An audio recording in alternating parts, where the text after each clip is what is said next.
First question we have to establish: Does God exist? Yes.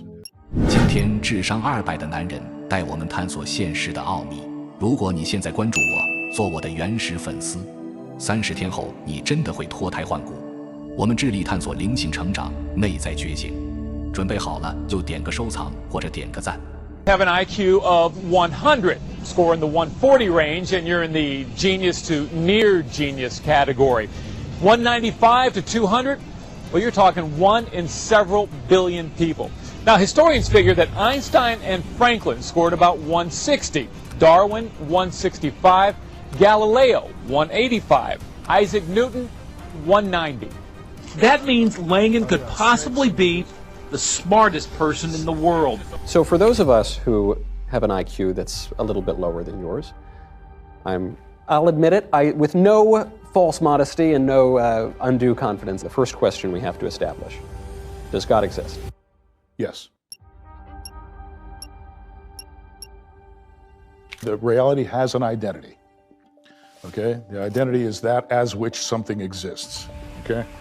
Matter of fact, when you say the word reality, you're naming an identity. You're identifying something. This. I'm smiling because your answer on this is so beautiful. It just reminds me of Moses at the burning bush. And Moses at the burning bush says, "Who shall I tell the people that you are?" Talking to God. And God says, "Tell them I am that I am." That's right. I am identity itself. I'm being himself. That's exactly right. That's what the CTMU says. It just comes up with the mathematical structure that you need to build a reality out of that. You see? So you come up with that identity and then you search it for its properties. You see, once you've built the preliminary framework, then you start deducing the properties of this identity, and you find out that those properties match those of God as described in most of the world's major religions. The reality isn't just geometric, which is what Einstein thought it was, nor is it just linguistic. It's a blend of the two, right? Russell saw it as being linguistic. Einstein saw it as being geometric. Okay, so I decided that reality must be logico-geometric, putting the two of them together. And of course, then I realized, well, I've got to put together a theory, construct a theory, in which reality is actually logico-geometric. And so that's where the CTMU came from. And the CTMU is the cognitive theoretic model of the universe. Cognitive theoretic model of the universe. This is your theory of everything. My theory of everything, and it's all in the name. If you take a good close look at that, you've got cognitive theory, and of course you know a theory is a kind of language, theoretic language, okay? And then you've got cognitive theoretic model, you've got a model, and then you've got universe.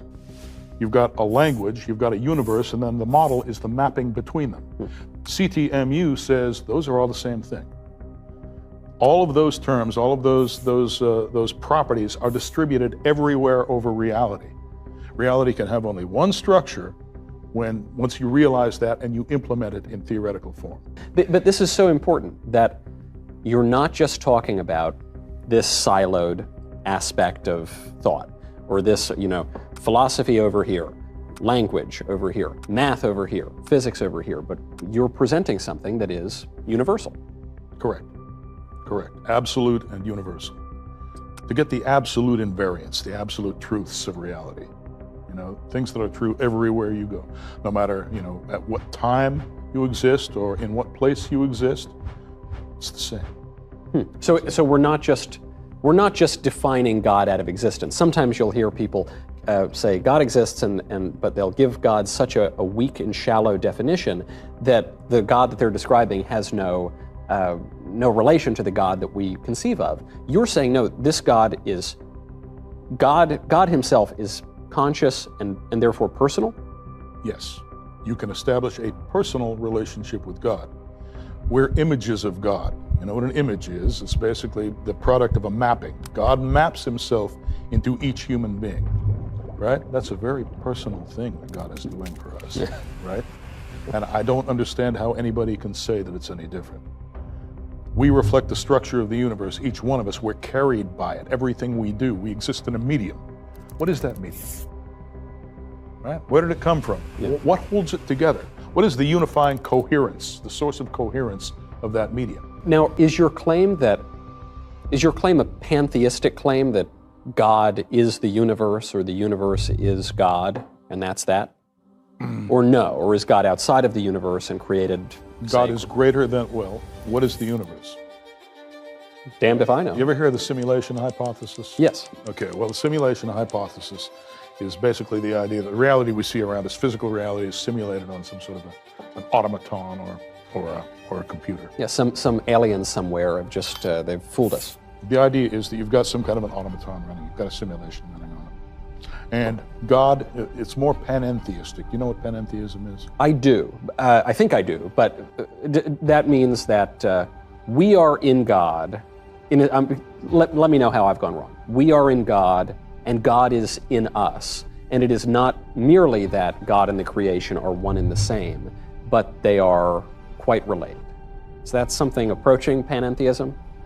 A little bit, yes. Okay. There's the idea is that you've got the physical universe that you see around you, but God is not confined to the physical universe. Okay. See, there's an ordinary pantheist assumes that God is somehow confined to the universe, that there is just what we see around us and God is in every piece of it. God is distributed over it. Yeah. Right? But it's a little bit more complex than that, because this part of the universe that we see around us cannot exist just by itself. Yeah. Okay? There are certain things that it entails. And when you go into those entailments, that's how you get to God. That's how you get to the identity of reality. Okay? And now to get back to the reality of self-simulation, or at least that's what I call it, self-simulation. But to get back to the simulation hypothesis, that we're living in the display of that simulation. In addition to the display, there is also a processing aspect. Okay? And God, it captures both of those things. It captures both the display and the processor. What do you mean? I hate to put it in. Well, I mean, okay, here's the display. You realize the display contains states. Yep. Okay, you see things, the objects contain it. States are static. Yep. That's why they're called states. Yeah. Okay, static. How do they change? Well, they have to be processed. Something has to be processed. Yeah. And in the calculus, for example, those are tiny little infinitesimal intervals. Okay, but they are not actually contained in the states themselves. They have a neighborhood, a little tangent space or what have you, where you can sort of draw little vectors that suggest that some kind of processing is going on. But the idea of being a state and being a process, those are two different things. Yeah. In the ordinary way of looking at it, okay? It turns out that you can't properly describe reality and causation at all unless you put those things together somehow. And that's what it takes God to do, okay? God provides the processing functionality for your state. You have an internal state, an external state. You're a material human being, right? Like, to explain how that is changing through time, and maintaining its coherence through time, even as it changes, that's what you need God for. Yeah, I certainly agree with that entirely. And so I might not be sophisticated enough to parse all of the quibbles that there might be, but broadly speaking, as a Christian, so much of what you're saying resonates as obviously true for me. The idea that, well, I'm a member of the body of Christ. The idea that God creates the world in this great act of love, this great act of charity. Self-love. Well, self-love. Don't forget, you're an image of God. Right. So in loving Himself, God loves you. And you're supposed to love God back. Right. And this ties into something like the Trinity, right? The idea that God is three persons in one divine unity. So all of this is making a lot of sense to me. So now, how do I make sense of consciousness? Well, it turns out that in order to quantize that theory that I was talking about, that theory of identity, where you've got the display and you've got the processor, and it's handling both. It turns out that in order to handle both of those things, you need a certain kind of quantum. That quantum is called an identity operator. God is the identity. So obviously these little quanta, they have to be, they're doing things, they're processing, so we can call them operators, right? They are identity operators. Okay, the identity operator has, basically it takes input from the outside world, recognizes it or accepts it using syntax, processes it, and then returns it to the world as external state. Okay, so things come in, then they're processed, right? There's throughput, which is, you could call that the subjective or internal state of the identity operator, and then it's returned to the external universe. So what I'm saying is that's consciousness. And I'm saying that consciousness exists in every part of the universe because those are the quanta. That's what I'm asking. Are you telling me that this table is conscious? In that sense, yes, generically conscious. But it's relying on our consciousness to do it. There's levels of quanta, okay? These are tertiary quanta. They're all put together using physical localistic forces, right? But those are underdeterminative. They don't fully determine what happens. Why?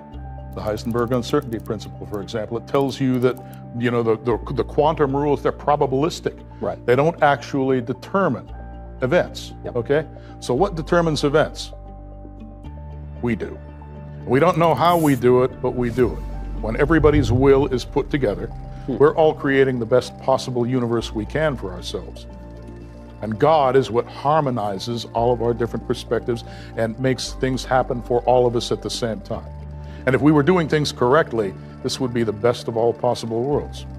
Sadly, however, we oftentimes make mistakes. And that's what we have to get out of doing, but we can't get out of doing it until we understand what reality is, what we are, and what the relationship between those two things is. Do we really do much of anything at all, in the sense, do we have free will? Yes, we do. We have to have free will. Basically, what you've got is you've got a bunch of quantum fields in superposition, and then those fields consist of little fluctuations, little quantum fluctuations, right? Where is the fixed array? We were talking about a manifold, right, with a bunch of zero-dimensional points, okay? Those two things are not compatible, okay? Quantum field theory and that fixed array manifold where you can parameterize all of the causal functions using the manifold, that doesn't work, okay? Those two things don't fit together. Well, often the conversation, especially these days, becomes this sort of shallow discussion of, well, this caused this, and I'm going to describe a totally deterministic system, and so as a result of this causing this, causing this, causing this, you don't have free will. And you're saying cause is actually more complicated than just cause. That's correct. In other words, talking about free will in those terms is osios. It means nothing. Yeah. You can't get anywhere with it, okay? Reality is actually generative, okay? It's not a fixed manifold. Everything is being created all the time. Not just our states. Our states are being recreated, right? I can cross my legs, I can uncross my leg. That's the changing state. Yeah. But the medium around us is changing. When I look at you, I'm seeing Michael Knowles, okay? I'm seeing you sitting there. But that means that I'm seeing your boundary. I'm seeing what distinguishes you from the external environment, right? There's a medium around you. So I have to be regenerating that at the same time as I'm regenerating your state in my head, okay? When I say regenerating, there's a reason I'm doing that. I could also say I'm recognizing Michael Knowles, I'm recognizing your state right now, but I'm also recognizing the state of the medium around you, because otherwise I wouldn't be able to distinguish you from the medium, and you wouldn't exist at all. Right, right. Well, it's sort of like a little baby, right? Has trouble recognizing the limits of things and recognizing what some individual object might be from, the glass on the table. They have trouble distinguishing those things. Precisely. Yeah. Okay, the baby has to learn to distinguish those boundaries. And it has to receive the right visual cues at the right age so that it can actually learn how to do that. Yeah. So now we're at metacausation. So what does metacausation Causation works from past to future, okay? Metacausation works from past to future and from future to past in a closed loop. It's called a conspansive cycle. So that's basically what we have to do to quantization in order to make causality work. And of course, when I say causality, I mean metacausation, okay? So how does... Because ordinary past to future causality, parameterized by a fixed array, that doesn't work. So I get past to future. This seems pretty simple. I pick up the glass of water, I put it over here, and now I remember 2 seconds ago that water was over here, and then I caused it to go over there. Right. So how do you cause something to go from the future to the past? Can't go anywhere unless there's some place for it to go. Yeah. In the universe, everything changes with time. You're actually, in the theory of relativity, for example, all the points are events. Yep. Okay, and that means that there's a time parameter involved. Okay, so when you take that glass and you move it from there to there, okay, you think that there's a point right there where you're going to move that glass. That's false. Okay, the point to which you are going to move that glass is actually in the future. When you pick up that glass, it's still in, you understand what I'm saying? Yes, okay, that makes sense. Getting back to God, guess we're always trying to get back to God. God is outside of time and space. Well, God distributes over time and space, and there's some left over. Time and space is static. It's a display. Yeah. Imagine that you're a little homunculus inside a computer display, like the Matrix, for example, okay? God not only distributes over that, but there's a whole other domain where God exists. And that's the processing domain. That's the non-terminal domain in the CTMU. We're in the terminal domain, right? And most physicists, when they try to reason about the terminal domain, they reason under physical confinement. Okay, well, I can only look at physics, and I have to use what I know about physics, what I can observe about physics, to explain everything else that I explain. So they have that kind of explanatory closure going right there. I'm not going to ask you if I'm going to go to heaven or hell, but will I go to either heaven or hell? You will persist after you die. Where you go depends on who Michael Knowles really is. And you would know that better than anyone. Yeah, I hope I know that better than. But you're telling me I'm going somewhere. Yes. You're confident of that. I don't just evaporate. I don't just turn into oblivion. Well, you can. If you displease God, that's exactly what's going to happen to you. God is going to cut you off, and he's going to say, I can't see him anymore. He's going to turn away from you, and then you won't be able to reunite. Salvation will be impossible for you, because salvation means that God has got to pull you back into himself. Right. Okay, but God doesn't want to see you anymore. He doesn't even know you exist. He knows your physical body is there, but he's not interested anymore, because you hate him, you deny his existence, you offend him, so he's not going to look at you, right? So now what happens? Well, okay, you're dead. You still want to live. There's something in you that still desperately wants to live, so it's still going to be there. What happens now? Well, you try to create your own world for yourself, but if you're a bad person or you're an evil person, what kind of world is that going to be? It's going to be an evil world, and that's what we call hell. This is what John Milton says in The Mouth of Satan. He says, the mind is its own place, and it can make a hell of heaven or heaven a hell. Now you got it. So the things that people see when they're on psychedelics, I usually write them off and I tell people, you're just hallucinating. But you're saying maybe that's not all it is. They might be seeing something real. Well, once again, what is reality? Is reality just stuff out there? No. Reality has a mental aspect, right? And once you admit that basically everything has a mental aspect, then of course what's going on in your mind is real. It takes on a kind of reality. It's not the same as physical reality. It is nevertheless real. Are angels and demons real? Yes. Yes. I think so too. God is real, angels are real, demons are real. Is the devil real? Oh, yes. Yes. Well, it has to be. We were talking about Michael Knowles being surrounded by the medium, and you've got a boundary. Well, God has a boundary too. He's got a very tight boundary. He is perfect. He can't take anything resembling imperfection, right? He can't take it into himself, because that would be a contradiction. Okay, so God needs an antithesis in order to be properly defined. What is that antithesis? Anti-God, or Satan. So it definitely exists. Now, Satan isn't coherent, because, he basically hates existence. Nevertheless, he gains coherence through human beings, through secondary tellers, as they're called in the CTMU.